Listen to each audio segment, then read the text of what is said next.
雞蛋同埋燒賣仔。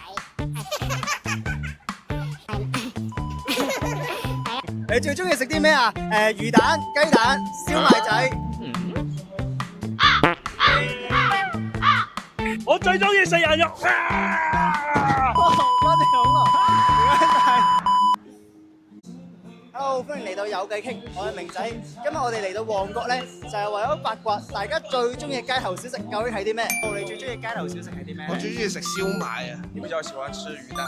係啊，一定係燒賣，燒賣最好食。加一。係啊，我都係燒賣。都係燒賣。中意食咩？燒賣。燒賣。燒賣都係。Let's go。點解係你屋企人細個嗰時會帶你食啊？定係？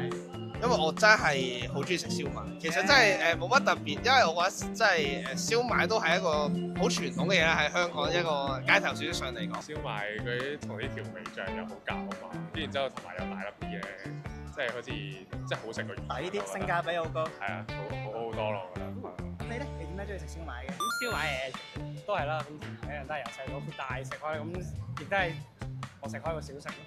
有冇啲回憶㗎？即係你細個嗰陣時已經喺中學嗰陣時食嘅，還是有人帶過你食，所以你就未戀上呢個食物㗎？喺中學嘅時候咧，小食部最平就係燒賣。嘅，我都係。所以就肚餓就買燒賣食，係啦，所以一定係食燒賣。多謝你分享。好 ，thank you。點解你會中意雞蛋仔嘅？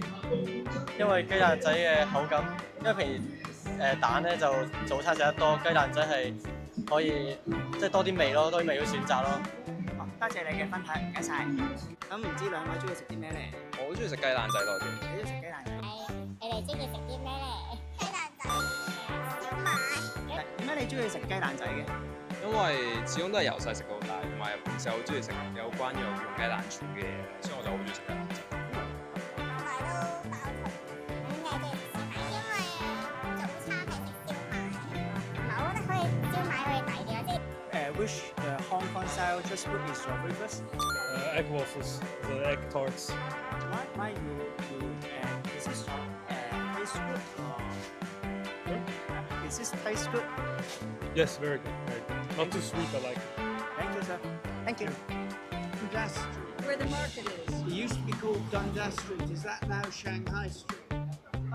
Sorry. Because it said good food on Dundas Street. Oh, you want me to recommendation restaurant? 你覺得邊間最好食啊？我覺得。